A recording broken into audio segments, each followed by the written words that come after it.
Wait for it. Wait for it, and we're live. Hey, you crazy sci-fi and fantasy fans. It's time for your daily dose of shenanigans over here at the Blasters and Blades podcast. Just a couple of nerdy veterans, a Stabby chaos coordinator, and one chief Shenanigator, geeking out over our science fiction passions and fantastical fantasies. A place where magic is king, the sky is the limit, and space is the place. We are the podcast that puts the fun in dysfunction. So without further ado, we're going to let our guest, Mr. Alan Smale. I should have asked you how you pronounce the last name before we started. Is it Smale? It is Smale. That is correct. It's easier than everybody thinks. Can you introduce yourself to our listeners and viewers at home? I certainly can. Okay, so I'm Alan Smale. I write alternate history and hard science fiction, and I'm here to talk about the Hot Moon series, which is my alternate Apollo series, Hot Moon, Radiant Sky, and the upcoming finale to the series, which is Burning Night. So is the series named The Apollo Rising? Because that's how it's listed on Amazon. Yes, it is the Apollo Rising series, but a lot of people know it as the Hot Moon series, so that's how I. Oh, because that was book one. That makes sense. Yeah. The one that caught my attention was the alternate history of the exploration of North America by the Roman Legion. When I saw that, I set that aside because now I'm going to have to hunt those audiobooks down. Mm-hmm. Yes, my previous series was indeed the Clash of Eagles series, which came out from Random House Del Rey in 2015 through 2017. And those books are Clash of Eagles, Eagle in Exile, and Eagle in Empire. And in these books, the Roman Empire survives until the 13th century and is now moving into North America at the time when the Mississippian culture is at its height. So we have the Roman Empire, we have Native America, we have ancient North America in all its glory and grandness. And so those are my previous books. I will definitely be having you back for season 6 to talk about those, just so I have an excuse to get nerdy about history. Okay. That is what I got my master's degree in history, because dead people can't argue with you. Mm-hmm. It's a great profession, history. That's true. Yeah, and one of the things about those books is like a lot of they're long ago, and like you say, people aren't necessarily going to argue with you about that. Whereas with the Apollo series, there are people who are still alive who worked through the Apollo program, and I worked very hard to make sure that I stayed true to the history of the Apollo program. So one of the guys that was involved with the rockets portion of the Apollo program was at RavenCon 2016, and he was speaking about the program as one of the engineers. And so after the show, because it was so busy that I didn't get a chance to ask questions because everybody was asking questions. So at the end, I asked him, I'm like, when did the we fake the moon landing stuff start? Because, you hear that now, it's right up there with the flat earthers. There's just a bunch of really random, weird conspiracies, but I never really tracked the historiography of those conspiracies. And he was like, man, my mother-in-law asked me when they watched it on TV how we faked it. So literally they were starting that night, which always surprises me. Yeah, it's just ludicrous. I mean, the thing about this was that the Soviets and the Americans were both trying to get to the moon at the same time, and if the Americans had faked it, the Soviets would have blown that out right away. They would have immediately proclaimed it as fake. In fact, the Russians got in touch with Jodrell Bank in England and asked them to to actually use the radio telescopes to confirm the things that they were doing. So, no, this is all the conspiracy theories are basically bonkers. We went to the moon. The Soviets had their own space program. All of that was great. And yeah. So I get the base instinct not to trust governments in general. Like, okay, you got me there. Sure. I don't blame you. My problem with that is I don't think they're competent enough to pull off a conspiracy of that level and keep it quiet for this long to the point where nobody's leaked proof. I just don't find them that competent. No, there are 400,000 people involved in the American Apollo project, and there is really no way that none of those people would have, broken silence over all these years. No, and I imagine it was equal numbers on the Russian side, just because of the massive undertaking with what the space program required. That's just a lot of people to keep their mouths shut for all these years. It really is. Yeah, there's no way it could have happened. So I get you writing the Apollo alternate history thing with you being an astrophysicist, but what got you into the history to the point where you're writing alternate Roman legions? Because you have a history degree. I'm like, okay, that makes sense. An astrophysicist degree, I would have expected you to take your writing a different angle, I guess. And it is very strange because a lot of people are like, you have a science background, you're really a science guy, and here you are writing alternate history, and why is that? And so one of the reasons for that is that, like, I'm living science. I was a research scientist for 35 years with NASA, and when I'm writing, I want to do something completely different. I want to break away from that. I want to use my brain in a different direction. And I've always been a history buff. And so it was just a real change of pace for me to go back into history and to write stories about that. And so that was where I started going to. I've written horror, I've written fantasy, I've written science fiction. And when I started really getting into writing seriously, I just went back to the historical side of things. And so now, of course, with the Apollo Rising series, with the Hot Moon series, I've got much more into the Apollo program and the science side. But until that point, I was really very much into doing the history part and just breaking away from the day job and doing something completely different. What I find fascinating, I find science fascinating, but I was never good at it. I sucked at math. I joked that I took Betty Crocker calculus in college because it was the math for non-science majors that, the bare minimum you had to take. Yeah. But I find it fascinating. So I'll read the white papers of various things because it's generally very condensed and it's intended to be consumable by non-experts. But when I see them like diving into the weeds of the mechanics, I'm like, oh my God, my brain hurts. So I appreciate when someone can condense that in a story, which I skimmed your reviews because this caught I hadn't heard of this series until your publicist reached out. I'm like, I'm going to have to read this one. So I'm skimming the reviews. And that was one of the things they said that they liked was how relatable you made the science. And given your background, there's a chance you could have gone really, really highbrow with it and left everybody else in the dust. And you didn't take that path.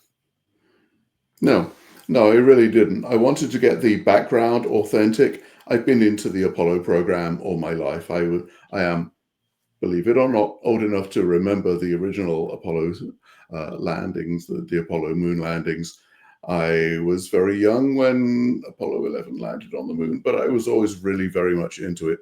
And so the Hot Moon series, the Apollo Rising series, was my chance to really do a deep dive into that and to really kind of. There have been a lot of books about the human side of it, but I wanted to get into the technical side of it as well. But I also didn't want the technical part to overwhelm the books. So I wanted to get the background realistic. I wanted people who were reading it to believe that they were really in an Apollo command module, a lunar module. So I wanted to get the background realistic. But when it comes down to it, it is a human story. It's a story about the characters and the Cold War and my heroes and heroines in the story. So I don't think the science overwhelms it, but I think the science forms a really good background and hopefully helps to bring people into the story and believe that they're really there. Have you been following the stuff that's coming out with the James Webb Telescope and all the new things the high-powered lenses are giving us? Oh, yeah. Oh, yes. No, the James Webb Space Telescope is awesome. It's a really good follow-up to the Hubble Space Telescope. And the science we're getting from that is really incredible. And every time I see a new image, I'm just blown away by it. The Hubble images were amazing. And when we look at the James Webb images, they're even more amazing.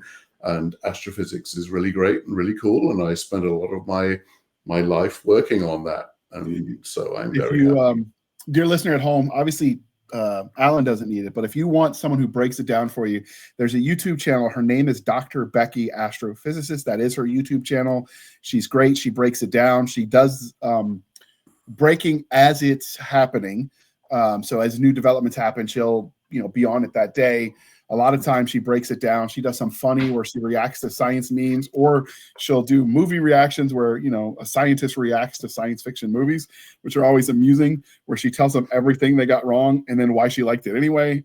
So if you're into the science, she keeps it really idiot proof. And she presents it in such a way that you could watch it with your kids and not have to worry about the things that might come out of her mouth. Unlike sometimes when you hear me on my podcast, she's family friendly. So that's always a good fun. And I will link her in the show notes, dear listeners, so you can check out her YouTube channel. She might be on BitChute and Rumble. I haven't looked for her there.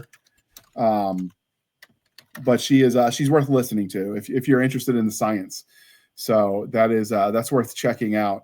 When you started with your journey into writing, was that something you were always interested in, or did that come later? Like, what came first, your interest in science or your interest in the speculative fiction?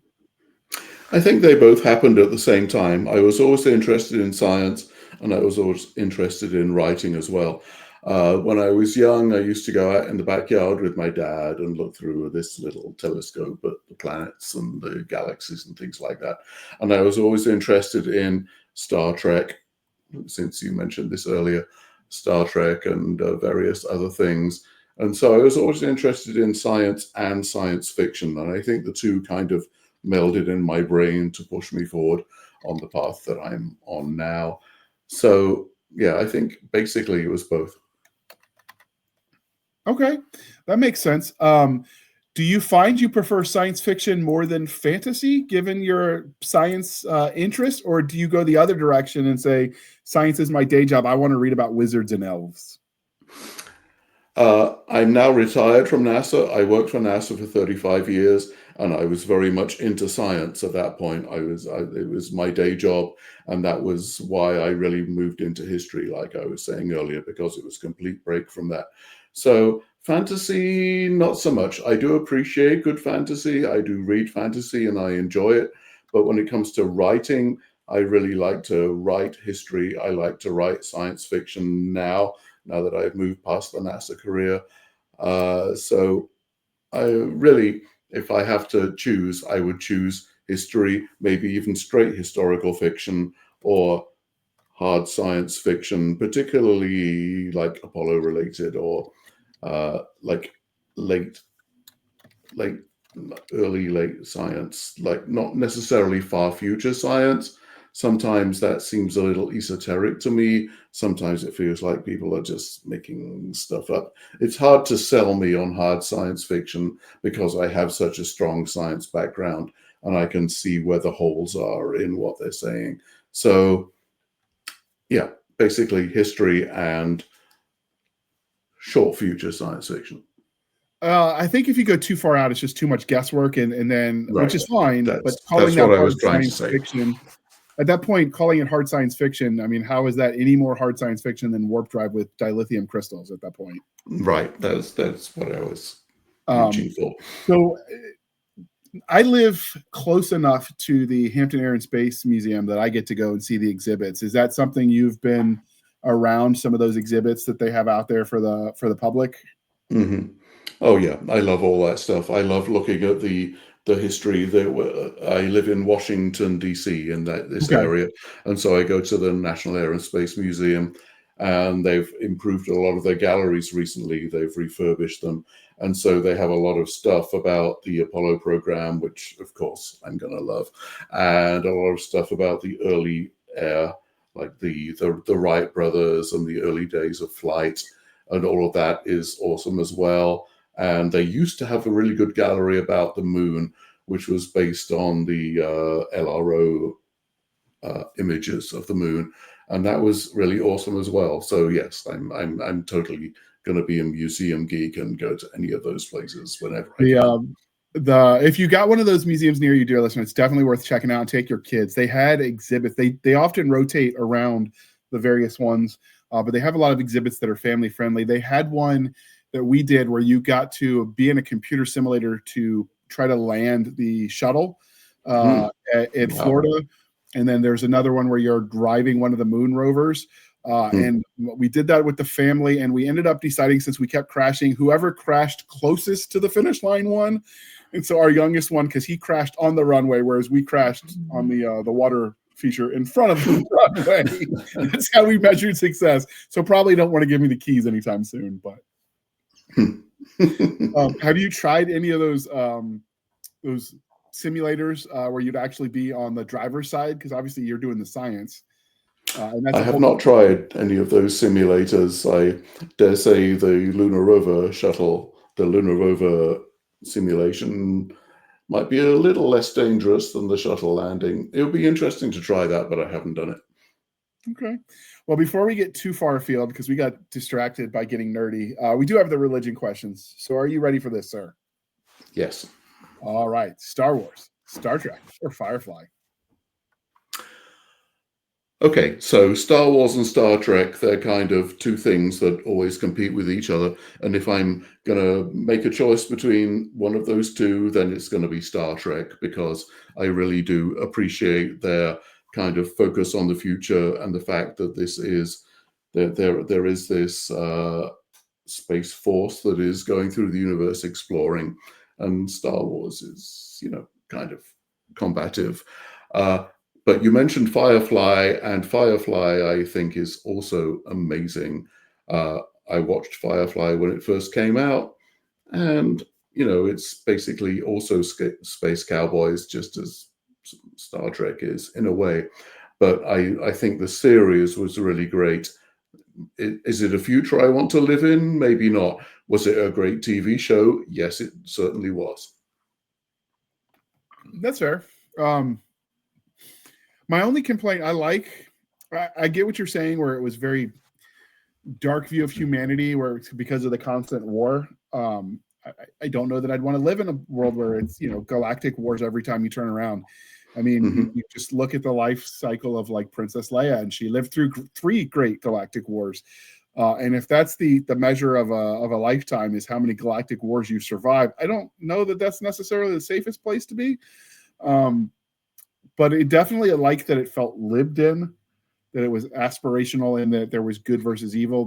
My problem with Star Trek, generically speaking, was, at least with the main Star Trek and Star Trek The Next Generation, is it felt almost too utopian.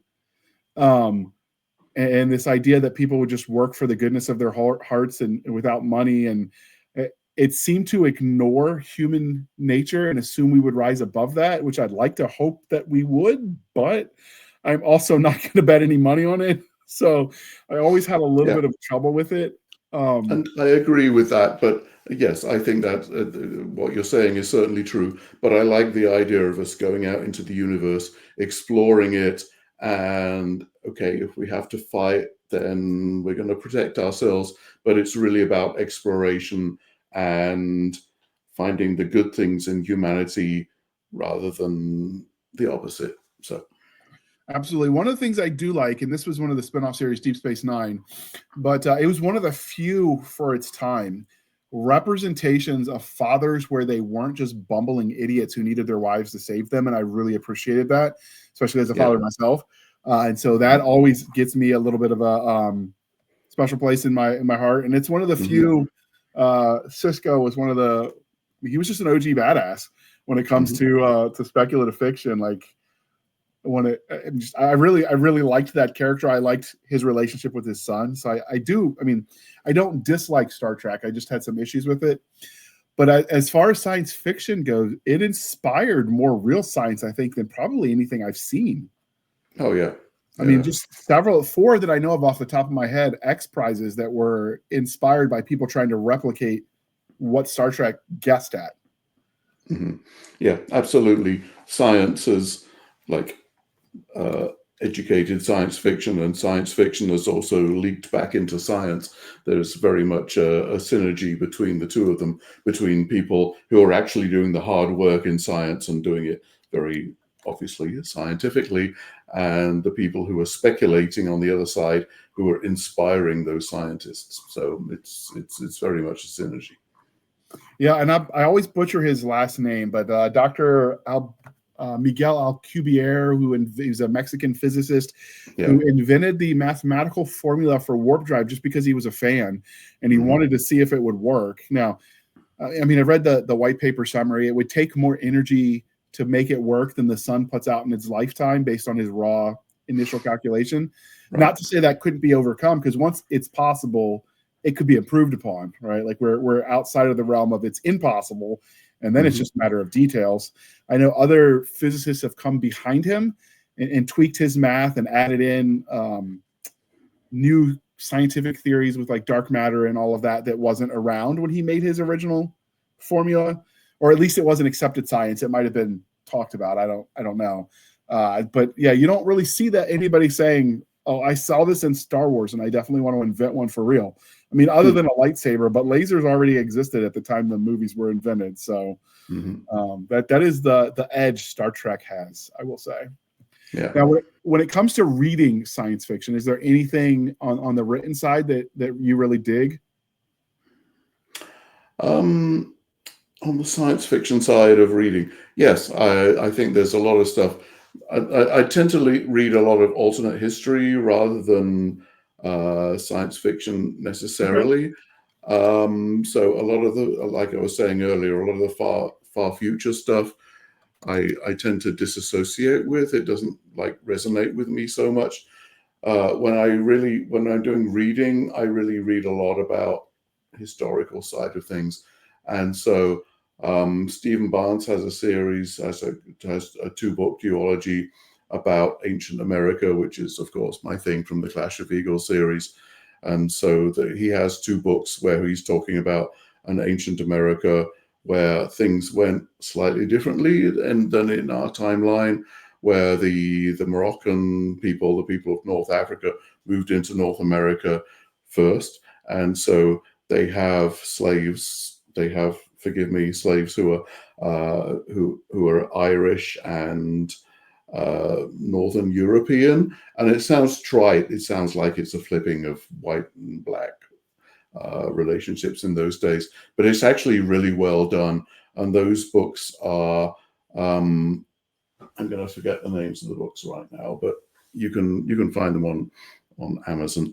One of them is, no, I'm just going to forget. But anyway, those books are really good. Those are really worthwhile looking at for. Did you check out any of the Gear books? Michael Gear and Kathleen O'Neill Gear, their husband and wife team that are historians that write ancient history. Yes, and these couple, these authors have written a whole bunch of books about America, like ancient America, through the years. And they wrote a book about Cahokia, which I did read. When I was exploring the Clash of Eagles series, when I was looking into this, the Clash of Eagles series, like I said earlier on, is about the Roman Empire moving into North America in the 13th century. And the reason why I got into this was that I read 1491 by Charles L. Mann, which was talking about North America before the European invasions, before the British, before the Spanish, before the French came over here. And I was very into that idea and seeing what life was like here. And I was amazed. Cahokia is the basis of the Clash of Eagles series. Cahokia was a Native American city of maybe 20,000 people situated where St. Louis is now. It was a mound building culture. And a lot of people don't know that much about it, but that was what really inspired me there. And the Gears had this really good book about Cahokia, but very few people have really explored the Cahokian culture.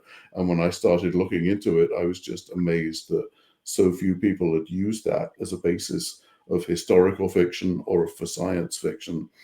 And that was really exciting to me. So I really worked on that. They were the first ones to cover the discovery of the Caucasoid man in the Pacific Northwest as well, which is, if you don't know, dear listener, he was a man who appeared to be Caucasian, who was discovered mummified in the Pacific Northwest well before Europeans got here. They ended up doing genetic exploration, and it turned out he was actually Asian. There was a group of Asians that were mostly wiped out by the Imperial Japanese during World War II, but that for all intents and purposes appeared to be Caucasian, but they were definitely very Asian, ethnically speaking, and they occupied some of the minor islands. And somehow they made it from the outliers of Japan to the Pacific Northwest after the Bering Land Bridge had gone away. The assumed bridge that we think the early man crossed over. So they did it all by canoe, taking the prevailing winds and following it that way. It always surprises me how much more global the world was back then when we give them credit for. We're constantly finding artifacts that showed they were trading with each other all the way back to the point where, we've got Irish monks rowing the Atlantic. I mean, not a small rowboat, obviously, but we've got the papers of the Irish monk that crossed the Atlantic and, tried to convert the natives and then went back home. And so I've seen some of those papers because obviously they're written in Latin and Gaelic, and I don't read either of those languages, but I've held the papers for what that's worth. It's all very fascinating. Yeah. You see that incorporated in fiction. You just don't. People walk away from it because it's considered controversial. I think some of the discoveries, but I remember when the idea that someone beat Columbus here was controversial.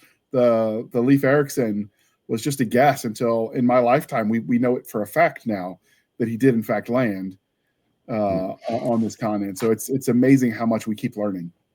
Well, yes, and a lot of people actually there's good evidence that many people actually knew where North America was before Leif Erikson came over here. There were Basque fishermen who were probably fishing out on the shores of Canada. There were Irish, like you were talking about, the Irish who were probably over here as well, over in North America as well. And so, yeah, it is. One of the things I like to say about history is, like, the thing I like about history is that it's always changing. We learn more as time goes by. We learn more about the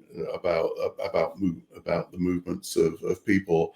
And I think where North America is concerned, it's certainly the case that the Irish, the Norse, the Basque, many other people knew about North America before Christopher Columbus and the rest of North Europeans came over here. There's a really good movie, dear listener, if you like it, if you're willing to tolerate a little bit of action, but it's called Pathfinder. It is a movie about a young man who's orphaned when his Viking longship crashes. The group that he lands with, those that didn't die in the crash, end up clashing with the natives and losing. He's a young boy. He's adopted into the tribe, and then he has to make that decision. What happens when the Vikings come back? Am I a Viking because that's who my parents were, or am I a member of this tribe that took me in? And kind of his coming of age story. It's an amazing movie. It doesn't get enough credit. And if you like history, you should check out Netflix, but for documentaries, and they've got a lot of great science and they've got a lot of great historical documentaries that you should check out. Yeah. They are not sponsors. I use it as a customer myself. So it's something worth checking out. Have you used or watched any of those documentary streams that are out there? Not the ones you've talked about particularly, but I should certainly look up Pathfinder. That sounds interesting. You broke up for a second, sir. I was just saying that Pathfinder, I haven't heard of that, but it sounds like I should check it out because it sounds really interesting. Yeah, I absolutely love it. Like I said, they're not sponsors. I use it myself on my mom jokingly calls it Nerdflix instead of Netflix because but the good news is I can write it off on my taxes as a business expense, so I can justify the expense of the yearly membership. Wow, because It's research. All right, well, we're going to pause for a moment, dear listener, while we shamelessly shill for the woman this time, and then we're going to come back and we are going to talk about the books that we've sort of danced around earlier, the Apollo Rising series. When a young officer no longer wants to be an instrument of destruction, sacrifices are a necessary part of leadership. get used to having blood on your hands, and whose job is to help a warlord annihilate humankind. I will unleash this bioweapon on the galaxy, but first, I need to control her. He plays a dangerous game to escape to the warlord's greatest rival.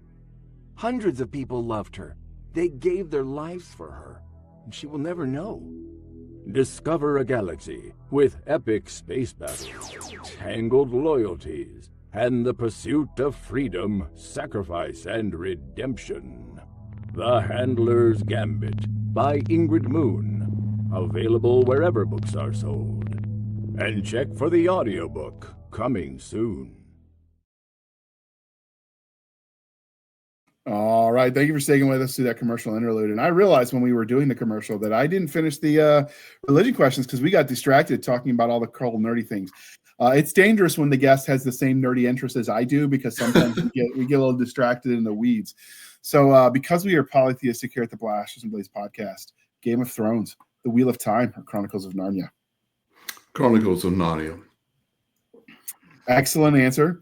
And one of the crying shames of adulthood is we stop asking each other the important questions. And thanks to the generosity of our sponsors, we have brought that back. And I will ask you, sir, what is your favorite dinosaur? My favorite dinosaur? Wow. You're expecting me to say T-Rex, but I kind of like the Brontosaur. I kind of like the large creature working through the marshes and all of that. So, and raptors are cool too. Do you like the Utah Raptor or the Velociraptor? The Utah Raptor is kind of cooler. The Velociraptors, they seem kind of commercial. Yeah, it's generally speaking, you can tell when a person's came of age by what dinosaur they like, because it's, you can track the various dinosaur fiction that was out there, whether it was or whether it was Land Before Time, Land of the Lost, et cetera, which I just find amusing as far as what dinosaur they tend to resonate, or what they pick as opposed to not, because if they go really weird, we know they're true dinosaur nerds, because if they didn't make the shows and they know it, then I'm like, true believer. Yeah, and the question about books is probably also age related, because I'm probably slightly older than some of your guests, and so the Narnia books really resonated with me when I was a kid, whereas the Wheel of Time books maybe not so much. Yeah, and we used to the Narnia actually was the replacement for Lord of the Rings, but that was just unfair because everyone said that.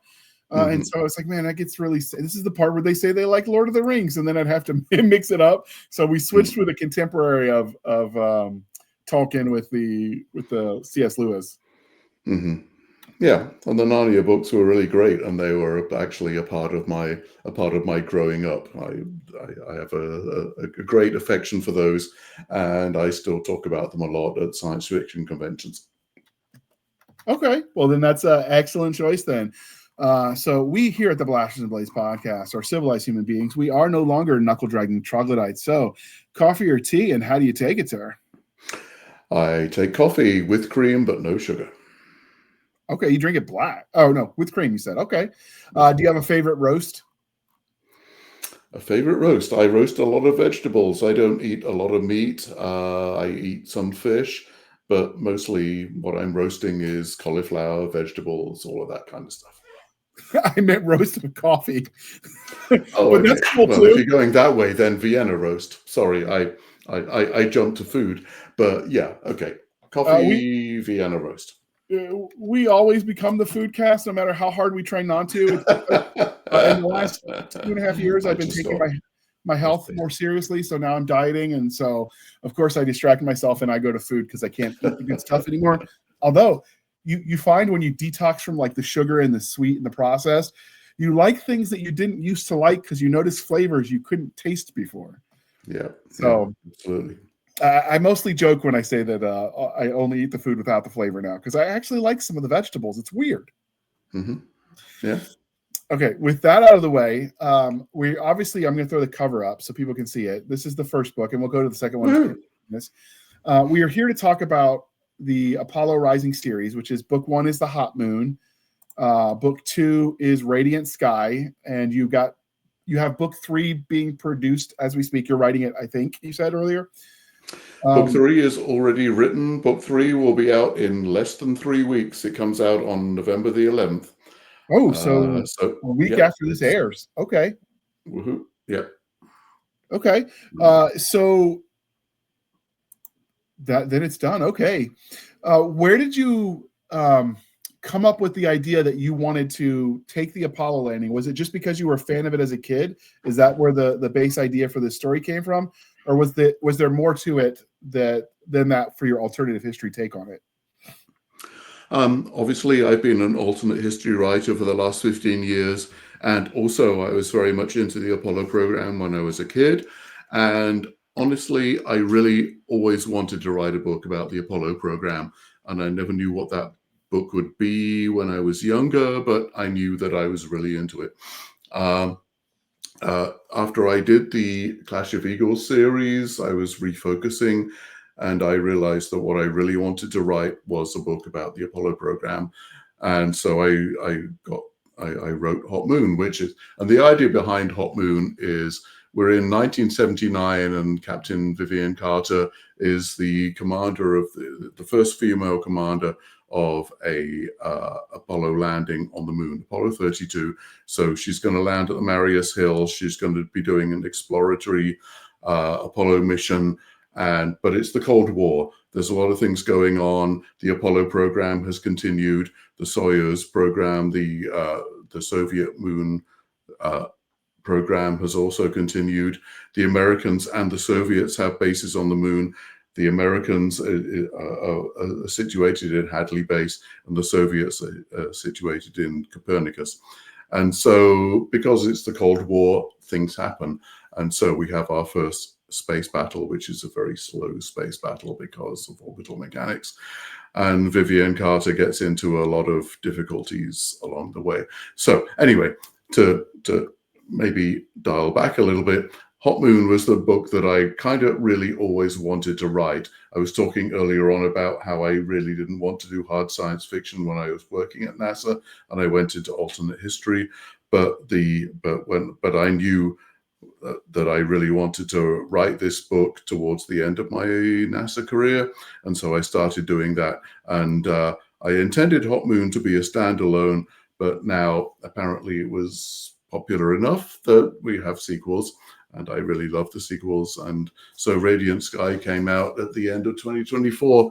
And now the third book is coming out really soon. I'm digging the artwork for the cover. I mean, whoever your artist was, did an outstanding job. She's awesome, yes.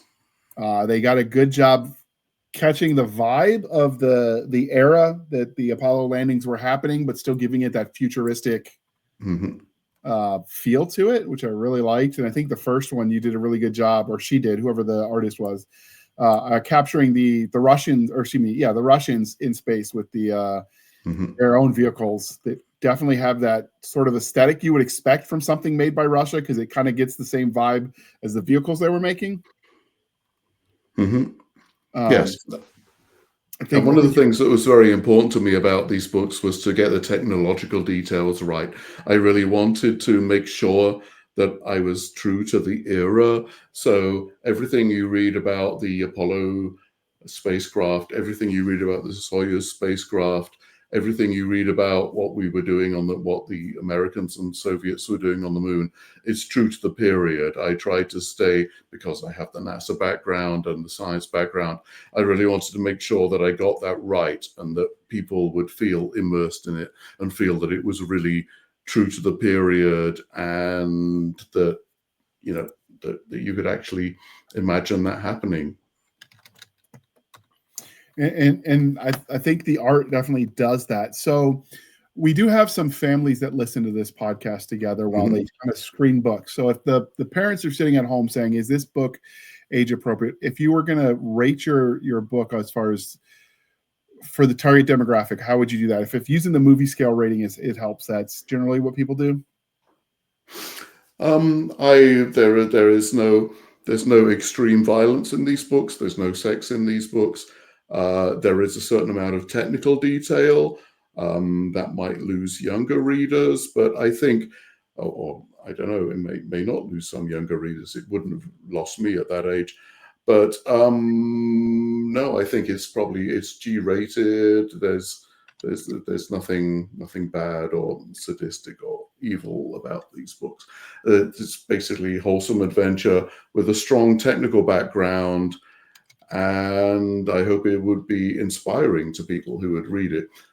Certainly when I was a kid, I would have loved to read these books. I actually wrote these books for my younger self because these are the books that I would really have loved to have read when I was in my teens.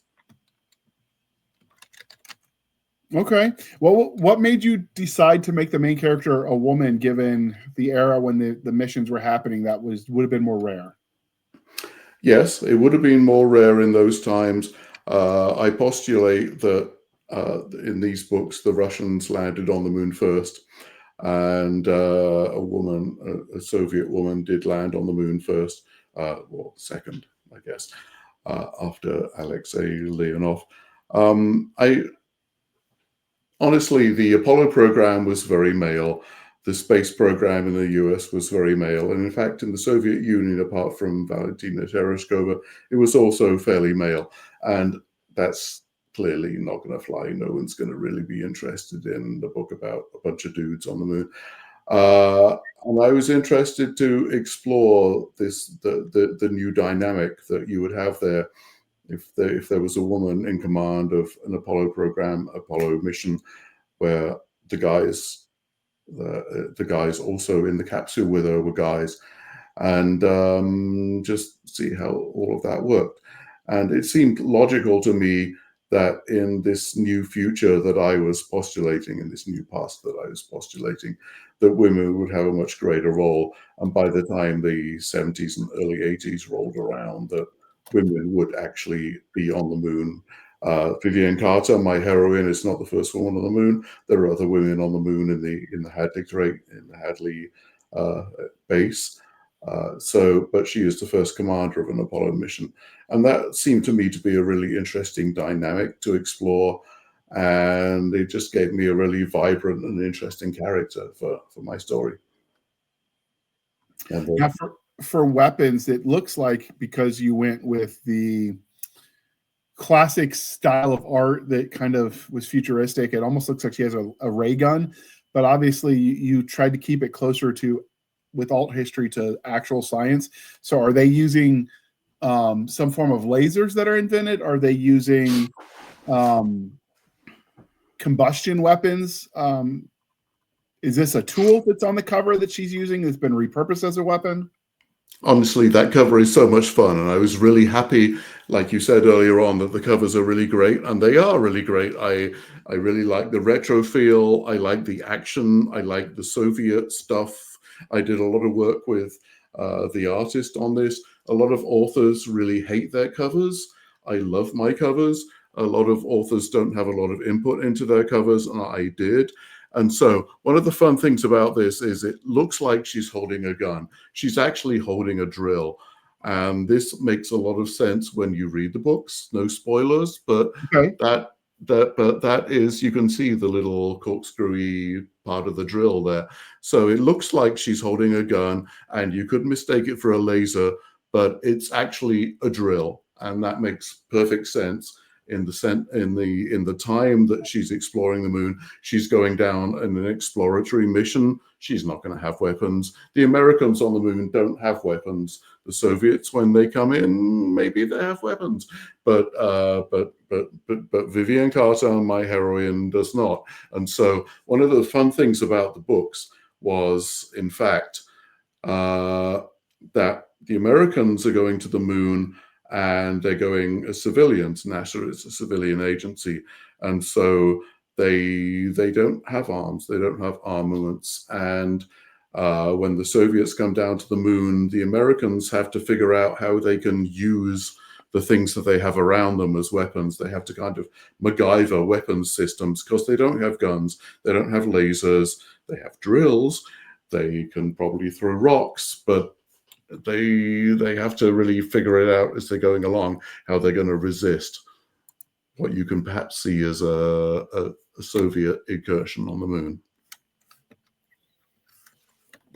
Okay. It's definitely a sign of the times that we said MacGyver instead of Jerry Rig it. Yeah. Indeed. So did you play into the social issues that were happening back home around the time the Apollo missions were happening, or because this is alt history, did you kind of let those not be issues? Because that is the beauty of alt history. You can kind of choose to make things not happen the way they did. And certainly social things advance a little more quickly in America because of the timeline that we're in. These books are set entirely on and around the moon, all three of the books. So in that way, it differs from For All Mankind, which actually starts from a very similar premise, but goes in a completely different way. The books, I was writing the books before the series came out, and I was very interested to see how they worked with that. But so in terms of the social stuff, we don't see so much about what's going on Earth. We do hear about it. It's kind of the background to what's going on the moon, and particularly in the second and third books, where we're getting into the 80s and things are starting to crumble on Earth. We have the environmental movement in America. We have the problems that are going on with the Soviet Union and the Eastern Bloc towards the end of the 1980s. So there's certainly this undercurrent of what's happening on Earth. What's happening on Earth obviously informs what's happening on the moon and around the moon, and what's happening with Vivian Carter and all of that. I don't really go into the social issues in a big way, but you can tell that they're there. Okay. So one of the things that the space race gave us was some of the food preservation techniques, the Tang, for instance, for the orange Kool-Aid flavored stuff. Did you play with some of the stuff that they would have been eating at the time? Because I mean, that food was very much part of the space race, right? Like, how are they going to be able to bring food that was lightweight enough, that was not going to go bad, that was going to meet their dietary needs? And if you've done anything in the field, you know, when you're hungry, sometimes you're not at your best. So obviously, like, nutrition matters, and space food is definitely very unique. If you've been to any of the Air and Space museums, you can try some of it. Yeah, I've tried some of it, and it's not so great. Yeah, I certainly do play with that. It is a humor issue in not so much the first book, but definitely the second and third books. I do play around with that quite a bit, and the food actually got a lot better in the space program, and by the time the shuttle came around towards the late 1980s, and they were working better with that and trying to figure out much more about how food could be palatable to astronauts. But yeah, that is a consistent joke through the series, I would say. Did you make any Easter eggs, or did you leave any Easter eggs in the story to some of the classics of the space race fiction that's out there, like Houston, we have a problem, those lines? Yes, I definitely did. And there are certainly some Easter eggs about classic science fiction. I'm of an age where I grew up with Heinlein and Asimov. And so it's not blatant. These books are not really in that genre, but every now and then there is a little shout out to the writers of that era, and every now and then somebody will pick up on a little Easter egg that I put in there for that. That is cool. This, obviously, you've concluded this as a trilogy. Do you think you're going to come back to this world, or are you satisfied with where it ended at book 3? As I said earlier, I originally wrote it as a standalone, and then my publisher said, once the reviews and the blurbs started coming in, you realize we're going to want more of these, right? And I looked into it, and I reread The Hot Moon, and it was almost as if I had like been sending messages to my future self, because there were all these little hooks that I realized that I could attach things to. And I was thinking about how the technology would advance in 3 years and in 5 years and in 7 years. And I realized that actually this would work really well as a 3-book series. And so I started to think about that a little more. And so the Hot Moon series, the Apollo Rising series, does have this arc. Each book is independent on its own. It does have a lot of the same characters going all the way through, but there is this arc that does conclude at the end of the third book. And so I feel like there might be stories that I could tell, maybe short fiction stories. I feel like Vivian Carter's story is done at the end of the third book. I certainly feel like this future, I could take this alternate history that I have, this alternate timeline I have, and work it forward a little more and create more stories in that timeline. At the moment, I'm not planning to do that. I could, if there's interest in it, and I may come up with some short stories for science fiction magazines that would play on this and would lead into this and illuminate some parts of the backstory. So that's where I am with it right now. I am not planning another trilogy based on this series. I think this series is done as it is, but we'll see. So if this series is wrapped up, are you working on anything else in the space race sort of stories? Or are you going back to earlier periods for your alt history passions? I have a couple of stories that are going to be coming out, which are much more in the classical world. There is a story that's going to be coming out in an anthology, which is based around Julius Caesar, and a story which is actually completely different. It's about cryptids. It's about like alternate zoology rather than alternate history. So I don't really have anything that's going to be in the space race. I do have something that I'm working on that is set in the 4th century AD, which is clearly very classical, and it stars Hypatia of Alexandria and the Library of Alexandria. And so I've been working on that for a while, and I'm hoping something will come of that eventually. But as far as the space race is concerned, I'm probably done with this aspect of the space race, but I know a lot about the Apollo program. I know a lot about science and space and all of that kind of stuff. So I wouldn't be surprised if another story comes out in this general kind of timeline or feel. Do you expect that you might ever go to the Aztecs? Or no, was it Aztecs or there's the Mayans that had the calendar?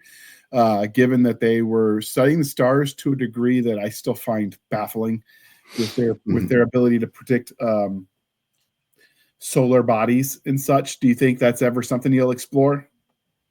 Yeah, the Mayans were amazing. There was a lot of science that was done by so-called pre-literate cultures that is actually quite advanced, and you can understand that these people actually had a much better grasp of science and numeracy and mathematics than we perhaps give them credit for. The Clash of Eagles series was based around the Mississippian culture. I would certainly like to go back to that at some point. A lot of people have been saying, okay, so what happens next after the end of Eagle and Empire? What happens in the 14th, 15th, 16th centuries in this world that you've created, where the Roman Empire has survived, where the Mississippian culture is strong in America? What happens in Europe as a response to that? And so I would like to write that at some point. I'm not quite ready to do it yet, but I could see that it would be something that I would be interested in doing. Yeah, I could see there's definitely room to take that timeline forward and see what happens. Yeah. Man, there's just a lot of fertile ground there. No pun intended. And we're constantly learning more. Like I'm fascinated by the Denisovans because there's so much we don't know about them. Oh, yes. But so anything we'd write about that would be pure guesswork at this point. Although I do suspect we'll find out more in the not too distant future. Although I also love, like, so when they made maps were expensive back in the day. And so sometimes when maps had to be corrected because the city moved, because the water patterns on a river changed, and city might move a few feet, it happens. Rather than redo the map, they would just sew a patch on the map because the maps were made of cloth, and then they'd fix it. They found a map in an attic in England that they think shows the Croatoa, the missing Roanoke colony. And realistically, they probably joined the natives. I grew up in Virginia, so it's always been our mystery. But that's one of those ones where sometimes having the mysteries is part of the fun. I almost don't want to know what happened because I like guessing. Because as long as we don't know, anything's possible. The minute we finalize it and we close that door, like, I can't say anything, like, you know what I mean? Like, it limits you, I think, to a point. So I definitely think you could go to a lot of places with the Mayans. They were brilliant when it came to space, tying into your love of history and your astrophysicist background. Was there anything about the Apollo Rising series that we didn't cover that you think listeners need to know that I didn't ask? The Apollo Rising series. Well, I'm not sure we missed out on anything. I'm very happy with the series. I would like to emphasize that they're technologically correct. So science fiction writers, science fiction readers will probably like them. And the third book, I think, which is coming out in just under 3 weeks, I think a lot of people have said that that's the best book I've written so far. And so I hope people will actually get through and read that. And I don't know. No, I don't think I have anything else to add. Basically. So you've talked about the main character, Vivian. Were there any secondary characters that you really dug in this story? Oh, yes. Yeah, there's a whole range of characters in here. The American astronauts, Vivian's original crew, Ellis Meyer and Dave Horn, they're really strong characters that go all the way through. And one of the things about these books is that it's not just like the Americans against the faceless Russians. I have Soviet characters, Svetlana Belyakova and various other people. And so they're fully realized characters too. So it's not just a one-sided America versus the world thing. I'm trying to explore both sides, and I try to make sure that people understand where the Soviets were coming from during this era as well. And that actually amplifies during the second and third books. And by the third book, we're really understanding more about Nikolai Makarov and Svetlana Belyakova. And there's a certain, not to give too much away, but there's a certain understanding that comes between the astronauts and the cosmonauts that is not actually happening on Earth. On Earth, you have the Cold War. On Earth, the Americans and the Soviets desperately fighting against each other. But in space, it's a little different. In space, they're astronauts. They're all the cosmonauts. They're doing the same thing. They're spacefarers. They understand each other kind of implicitly, and so there's this bond between them that people on Earth don't necessarily have. And so you can see the characters actually moving towards each other and understanding each other. And I don't know, that was a really fun part of it for me, to really explore how people from very different cultures could come together over their understanding of space exploration and of lunar exploration. And, I don't want to give too much away, but that's absolutely. I think that's kind of how I went with the third book. That's very true as well. When you factor in warfare, there's an old running cadence: if I die in a Chinese front, bury me with a Chinese grunt. And we sung it by rote, but part of that was, in the end, as the person on the front lines, you have more in common with the person you're fighting, generally speaking, than the people back home. So the fact that there's that brotherhood of people, even though we're on opposing sides of the fight, doesn't. I mean, I think that totally works. It tracks with history all the way through modernity. So I don't find any flaw with that as a concept. Did you write this in first person, or did you write this in third person? So we're head hopping a little bit to get to see everyone's point of view. It's close third person. So mostly you're in the head of Vivian Carter. You do get into the head of Nikolai Makarov and Svetlana Belyakova and some other astronauts along the way. It's third person. I write a lot in third person. Clash of Eagles series also in third person, also in the head of my hero there. So we always ask our creators, if you could live in this alternate history world you created, would you?